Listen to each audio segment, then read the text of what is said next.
La parole au candidat sur gaboactu.com. Merci d'être et de rester avec nous. Bienvenue à tous. Alors que la campagne électorale pour les scrutins du 26 août 2023 est déjà lancée, nous recevons sur ce plateau Monsieur Gérard Ella Nguema Mintogué, président du Front patriotique gabonais et candidat à la prochaine présidentielle. Bienvenue, bonjour. Bonjour. Monsieur Gérard Ella Nguema Mintogué, vous êtes président du FPG, le Front patriotique gabonais, parti politique de l'opposition ou proche de la majorité? Parti politique nationalement de l'opposition parce qu'on nous a rangés entre deux grands bords, majorité-opposition, bien que ça n'a pas de sens sur le plan idéologique. Nous sommes obligés de nous ranger parce que nous sommes dans cette incongruité-là nationale. Vous êtes obligé, ça veut dire que vous n'appartenez ni à la majorité, ni à l'opposition en réalité. Je me définis comme un changementaire. Je me définis pas parce que l'opposition, c'est une notion purement parlementaire. Ça veut dire que c'est lorsque vous avez la majorité et l'autre à la minorité à l'Assemblée que vous êtes de l'opposition. Si demain ça change, ils peuvent devenir majorité et vous l'opposition. Donc, c'est pas des positionnements idéologiques.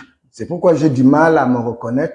Mais moi, je me considère comme un changementaire. Je suis quelqu'un qui estime que 46 ans ou presque 60 ans de vie d'un système, d'une famille, ça suffit. Il faut que ça change. Est-ce que ça ne brouille pas un peu votre visibilité aussi, ce positionnement assez alambiqué, ni de l'opposition, ni de la majorité? Un coup, on vous voit ami-ami avec ceux de l'opposition. Un coup, on vous voit très proche de la majorité. Est-ce que ça brouille pas votre visibilité? Je crois que vous dites, ce que vous dites n'est pas vrai. Parce que j'ai jamais fait ami-ami avec les hommes du pouvoir. Nous nous connaissons peut-être dans la vie privée, mais sur le plan politique, mes positionnements sont clairs. J'ai commencé la politique à travers mon père, Monsieur Nguema Jean-Marie. Ils ont créé le Morena en 81. Il en a souffert. Puis, j'ai créé le RNR, le Rassemblement National des Républicains, à l'époque d'Omar Bongo Père. D'ailleurs, au cours d'une conférence que RFI avait couverte, j'ai demandé à ce que M. Omar Bongo parte du pouvoir parce que, et ça m'a valu la prison. Par la suite, en tant que neveu de Baobab, lorsqu'il fallait créer une structure pour répondre aux besoins des populations gabonaises, l'Union nationale, j'ai donné le RNR pour qu'un grand parti qui réponde aux aspirations du plus grand nombre de Gabonais puisse voir le jour avec naturellement le soutien de M. Mboto, le parti de Pierre Clavenze et le parti de Gérard Ella Nguema. Donc, quand vous regardez mon parcours, je ne fais pas ami avec des gens avec qui je ne partage pas la vision parce que je trouve que ceux qui sont au pouvoir ne sont pas pour le plus grand nombre. Donc, je suis très clair. Sauf que cette manière qui a été faite de positionner les acteurs politiques au Gabon ne me sied pas dans le sens objectif de la pratique politique. Parce que vous allez vous retrouver avec des gens, celui-ci dit les socialistes, l'autre dit les capitalistes, l'autre dit... Mais vous êtes tous de l'opposition. Or, moi, j'aurais souhaité qu'on organise la vie politique du Gabon et rassembler ce qui doit être rassemblé pour que le débat soit plus clair et plus objectif, pour qu'on sache pourquoi tu es en politique et le courant de pensée économique que tu défends. Donc, ami avec le pouvoir, j'ai jamais été de la majorité. Alors, vous parliez à l'instant de votre filiation, ça nous donne l'opportunité de vous demander, de vous présenter à tous nos abonnés. Qui est Gérard Nguema Ella Mintogué? Je suis Gérard Ella Nguema Mintogué, je suis né le 3 octobre 72, je suis le fils du feu Nguema Mintogué Jean-Marie, ingénieur des eaux et forêts, membre fondateur du mouvement de redressement national, le Morena. Je suis le neveu, parce que mon père et M. Baobam étaient des frères. Je suis le neveu de sang d'André Baobam et c'est ce qui a même fait en sorte que quand il fallait créer l'Union nationale, j'ai donné ce que j'avais apporté pour la lutte du combat de mon oncle. Et dans ce parti, à l'époque où il était très solide et très visible, j'ai été le secrétaire exécutif adjoint. J'espère que vous savez ce que ça veut dire.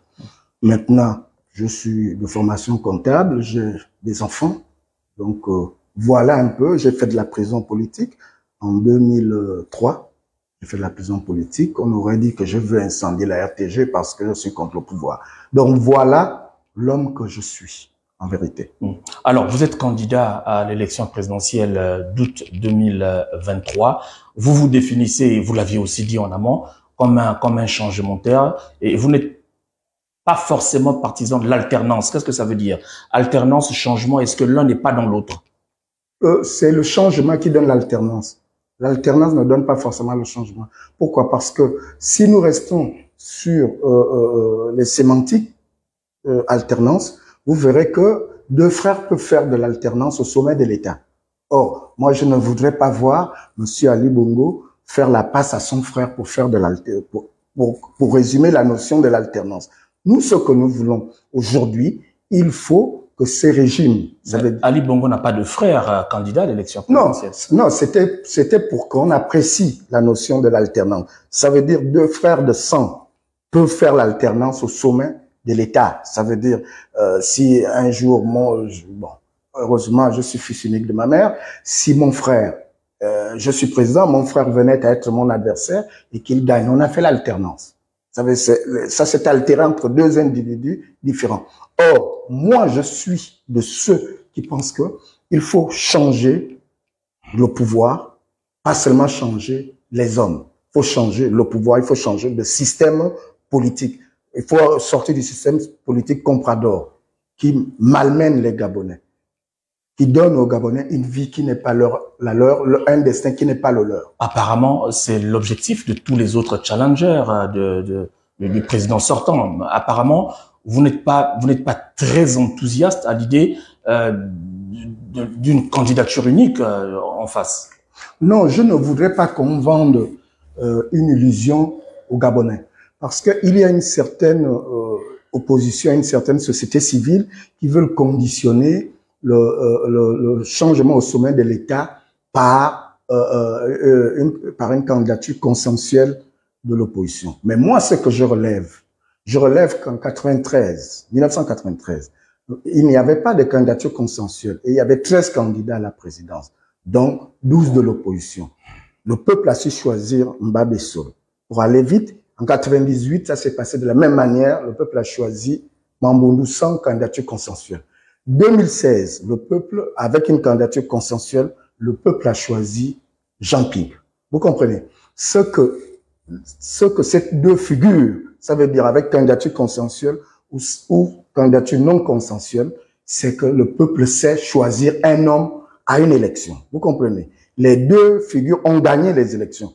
Mais ce qui n'a pas été possible pour les deux cas que je viens de vous présenter, c'est la prise de pouvoir. C'est pourquoi moi je dis à mes collègues que le débat n'est pas de désorienter le peuple parce que l'opposition gagne toujours les élections. Le débat est de nous retrouver aujourd'hui pour élaborer une stratégie qui participe à ce qu'après avoir gagné l'élection, comment on prend le pouvoir. Est-ce que vous avez fait cette proposition aux autres, justement, ce dont vous parlez? Je le dis à haute et intelligible voix. Là encore, je profite de l'occasion de le leur rappeler que le débat n'est pas tout simplement dans le débat de candidature consensuelle, mais le vrai débat se situe au niveau de le peuple va nous faire gagner les élections. Parce qu'ils l'ont fait de 1996 jusqu'à 1996. Mais c'est le pouvoir que nous n'avons pas pris en ce temps-là. Maintenant, le vrai débat, c'est quelle est la stratégie que nous mettons en place avec candidature unique ou sans candidature unique. Nous allons gagner les élections. Quelle est la stratégie que nous mettons en place pour prendre le pouvoir? Mais quelles sont les raisons pour lesquelles, justement, vous n'avez pas pu jusque-là prendre le pouvoir? C'est parce que pour prendre le pouvoir, il faut une stratégie et une tactique. Parce que vous avez tout le temps été battu depuis 93. Non, l'opposition a toujours gagné. L'opposition a gagné. 93, Bongo Père a été royalement battu. À la limite, c'était pitoyable par Mbabe Soro. 2009, sans candidature unique, Mboba a battu royalement Ali Bongo. 2016, Jean Ping a battu royalement Ali Bongo. Donc, ce n'est pas battre qui est le problème, c'est quelle est la stratégie qu'on applique après les avoir battus dans les urnes. Comment faire en sorte qu'ils ne puissent pas procéder au même mécanisme qui voudrait qu'on joue au jeu de qui perd, gagne. Pourtant, vous allez aux élections, mais vous croyez que ces mécanismes-là ont changé? Non, c'est pas parce que ces mécanismes-là existent que nous ne devons pas aller aux élections. Les mécanismes que vous décriez, vous. Oui, que nous décrions. Ce n'est pas parce que ça existe que nous ne devons pas aller aux élections. Nous devons aller aux élections parce que tout ce qui s'est passé dans l'antériorité doit nous permettre de nous adapter au combat. Donc, pour nous adapter au combat, c'est cette stratégie qu'il faut qu'on élabore. Moi, j'ai quelques idées que je ne peux pas en parler ici. Hier, je discutais avec un grand parti de la place, avec son leader qui est candidat. On a commencé à... Moi, je lui ai donné mon point de vue et cette personne a commencé à dire, mais Gérard, en fait, tu as raison. Tu as raison.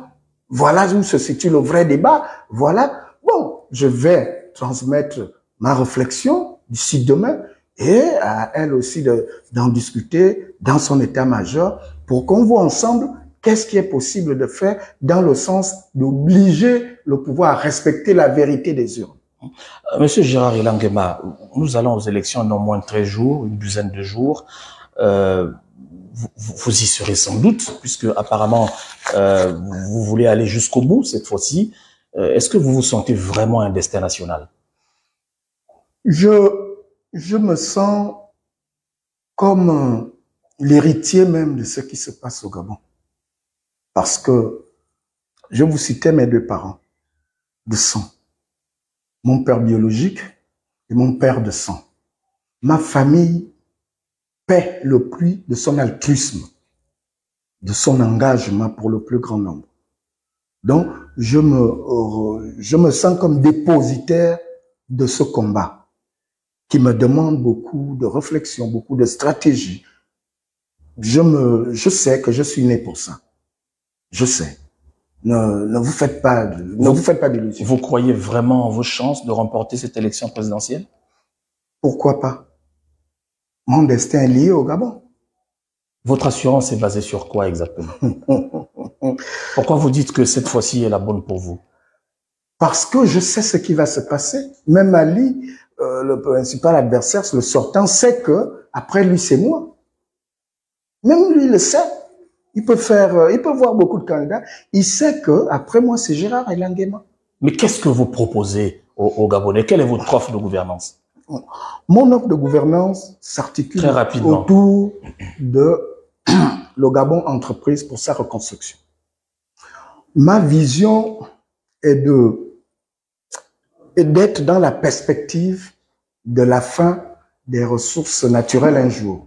Ça veut dire que ma vision est de capitaliser ce que nous offrent les ressources naturelles aujourd'hui pour replacer cet argent dans l'industrialisation, par exemple, dans le développement des produits manufacturés. Donc, il va falloir qu'on crée d'autres formes de ressources en prévention à ce qui peut arriver dans 20 ans, 30 ans, pour qu'on laisse aux Gabonais... D'autres formes de ressources, lesquelles? Comment vous procéderez? Aujourd'hui, par exemple, le Gabon vit de la rente. Sur le plan économique, que feriez-vous? Sur le plan économique, mais je vais d'abord m'avancer vers la transformation des ressources naturelles. Ça veut dire que je ne voudrais plus que les ressources naturelles du Gabon soient vendues en l'état brut.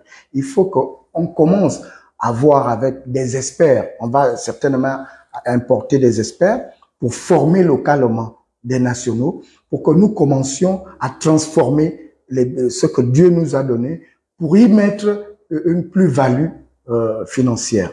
Mais une fois on aura cette plus-value financière qui doit nous permettre de prévenir les lendemains qui peuvent ne pas être, par exemple, roses, il va falloir qu'on voit comment on crée des grandes sociétés d'investissement à l'étranger pour que ça rapporte des dividendes à la nation gabonaise.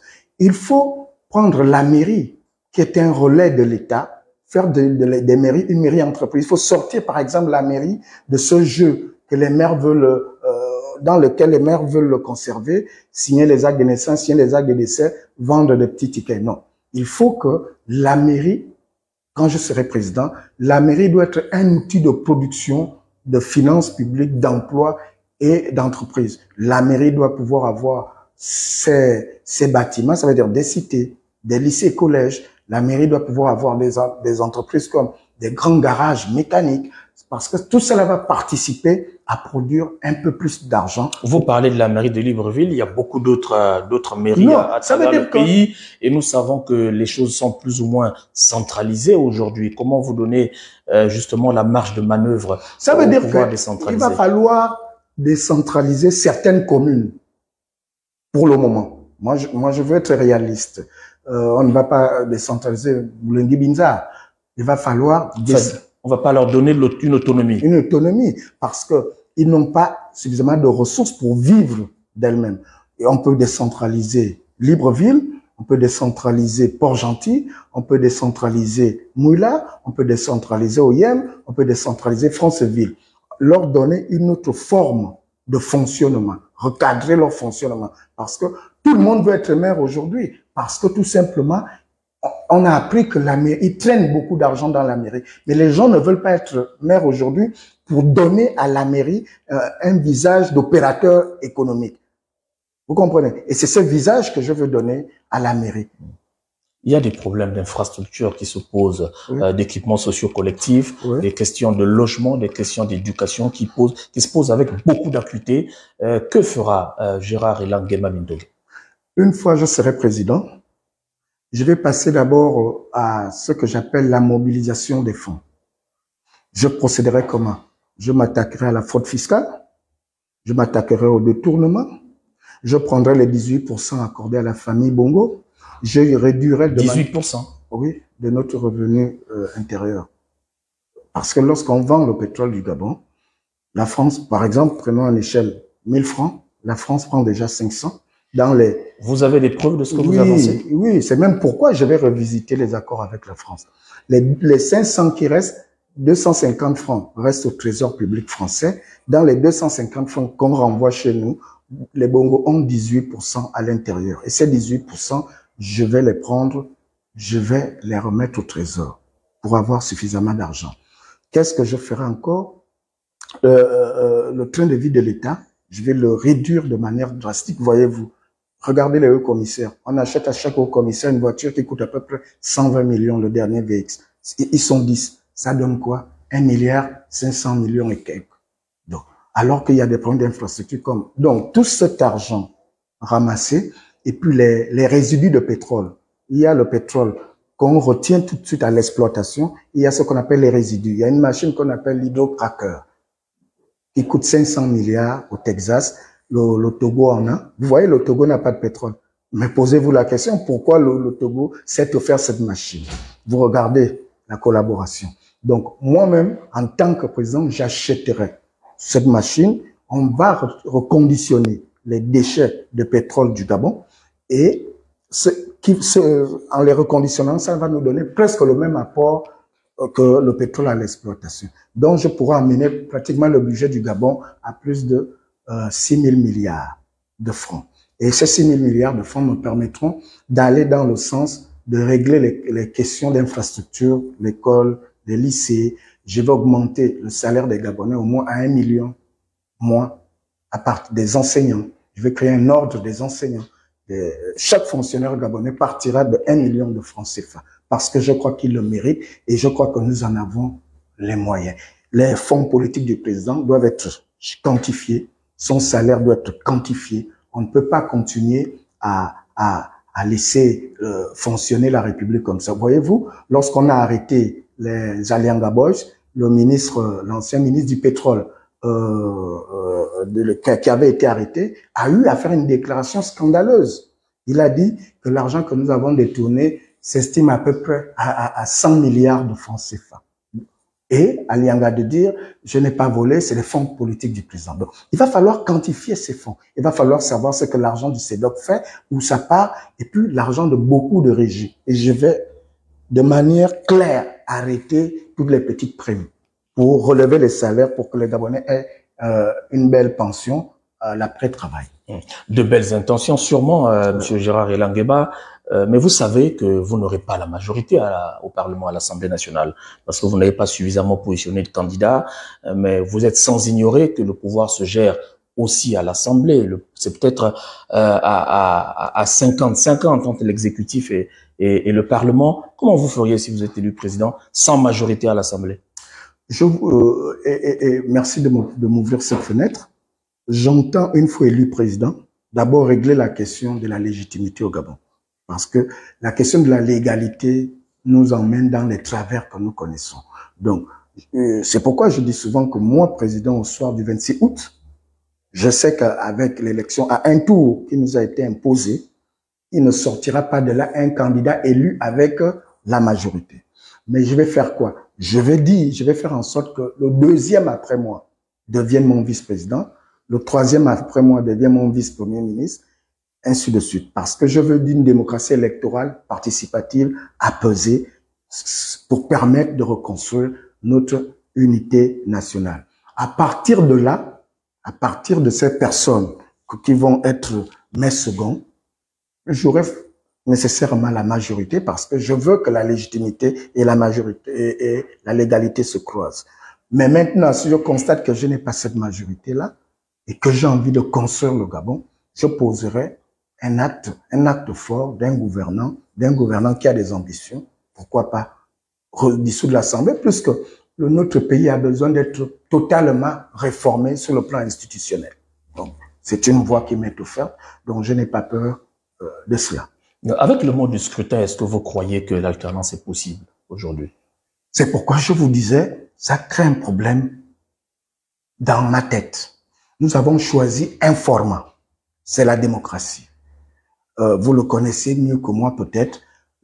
Les élections en démocratie, c'est l'élection de la majorité qui gouverne pour la minorité.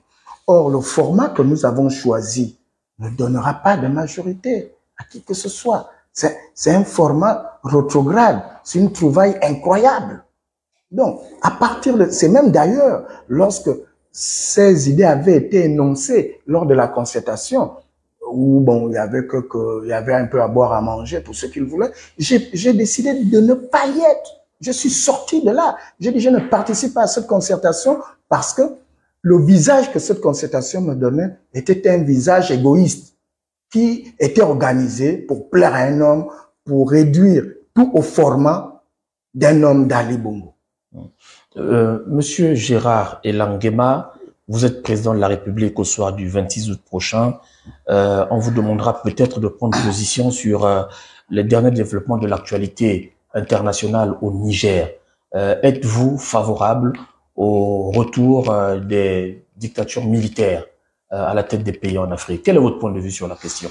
Ça vous donne peut-être l'opportunité de parler de votre vision à l'international. Non, je ne vais pas comme un bleu tout condamner. Je ne vais pas comme un bleu tout condamner. Il faut aller au niveau des causes profondes qui entraînent le déferlement des militaires aux pratiques qui étaient déjà d'une autre époque.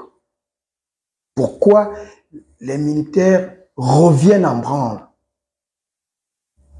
C'est la question qu'il faut d'abord se poser. Lorsque l'on trouve cette question, lorsque l'on trouve la réponse à cette question, cette réponse nous permet d'avoir une approche qui ne doit pas être forcément politique, mais elle doit être objective. Ce qui se passe aujourd'hui, particulièrement en Afrique de l'Ouest, c'est l'ingérence de la France. Les Africains en général en ont marre, ils veulent un nouveau traitement.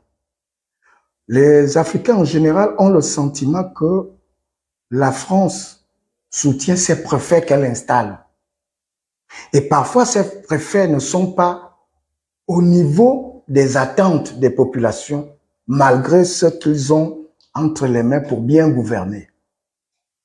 Et lorsque les peuples se lèvent, lorsque les peuples commencent à dire non, on trouve toujours soit le ministre de la Défense, soit le ministre de la Coopération français, qui ils sont tous de nature à mystifier tout, que ça va.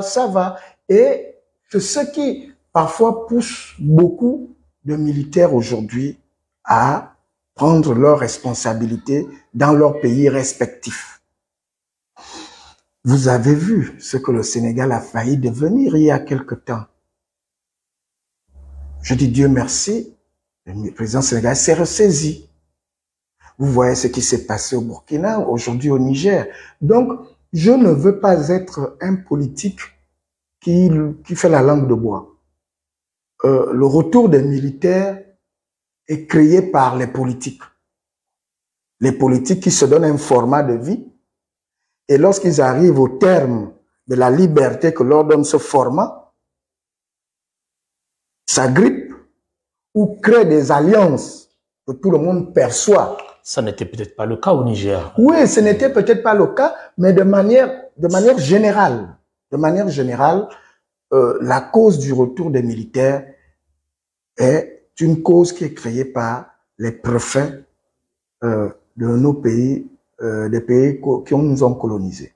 Bon, maintenant le Niger, bon, on regrette un tout petit peu que ça se passe ainsi, mais c'est peut-être pas un cas isolé, mais cela participe à l'ouverture qui s'est créée là où les dictatures ont voulu se pérenniser, et ça a eu un effet d'entraînement. Vous comprenez? Donc, à partir de cet instant, je reste un peu perplexe. Alors, monsieur Gérard Ella Guéma-Mintogué, nous n'avons que 30 minutes d'échange sur cette tribune. Le temps joue déjà contre nous. Votre mot de la fin. Mon mot de fin est clair. Je sollicite des Gabonais leur suffrage. Pourquoi? Parce que je reste foncièrement chrétien. Je crois en Dieu. Parce que je voudrais réactiver nos us et coutumes.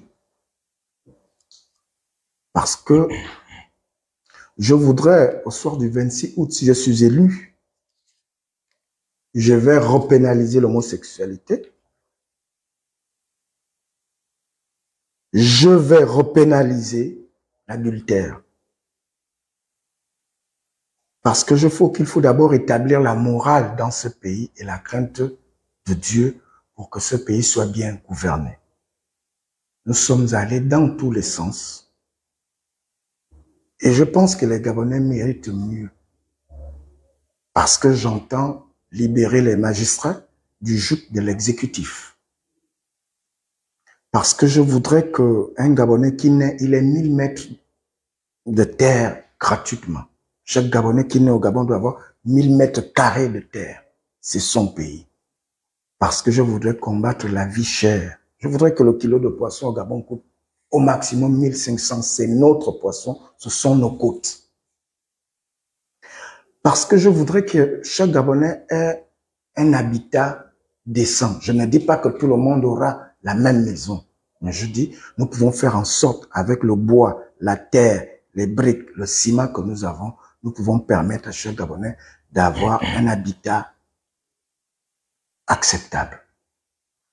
Parce que je voudrais construire des universités dans chaque capitale provinciale pour réduire, pour ramener les gens chez eux, pour faire en sorte que les jeunes Gabonais apprennent à partir de leur milieu naturel, pour freiner l'exode rural. Parce que je pense que les jeunes élèves doivent bénéficier du revenu national, la redistribution du revenu national. Donc, je vais rétablir la bourse. Elle ne sera même plus de 24 500, elle sera de 45 000 à donner aux jeunes des établissements secondaires. Je voudrais dire à tous les fonctionnaires gabonais que moi, président, le B2 gagnera 1 million de francs. Nous sommes à peu près à 130 000 fonctionnaires. Notre budget pourra assumer cela, parce que ça nous donnera à peu près un calcul de 1500 milliards. B2, les fonctionnaires de catégorie B2. Les fonctionnaires de catégorie B2, à partir de là, ils gagneront 1 million de francs. Ça va aller de crescendo, parce que à partir de là, notre budget pourra assumer, parce que j'entends amener notre budget à près de 6 000 milliards, en mobilisant des fonds que l'on distrait. pour quelques individus, alors que tout cet argent doit profiter. Je vais gagner, je vais reconditionner le gaz que nous brûlons sauvagement depuis 1960, qui aurait dû être quelque chose de très important pour nous aujourd'hui, avec la guerre qui s'est passée à l'international entre la Russie et l'Ukraine. On a vu ce problème être posé. Si nous aurions déjà conditionné ce gaz qui brûle, on aurait eu beaucoup d'argent. On aurait joué un rôle majeur pendant cette guerre. Je vous remercie. Nous espérons que vos électeurs vous ont bien écouté, bien entendu. Merci d'être passé chez nous à Gabon Actu sur ce plateau de la parole aux candidats. Vous reviendrez autant que vous le pourriez. Nous vous demandons tout juste de nous faire le bonheur de coucher quelques mots, quelques phrases sur et signer notre livre d'or. Et j'en profite aussi pour rappeler à tous ceux qui nous suivent, à tous nos abonnés, que ce plateau est ouvert à tous les candidats, d'où qu'ils viennent, et quel que soit le mode, quel que soit le scrutin. Vous pouvez donc nous contacter sur gabonactu.com et nous ferons le devoir, le plaisir de vous recevoir et de vous donner la parole. Merci et à très vite sur cette même tribune. Au revoir.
Je lis? Non, c'est bon.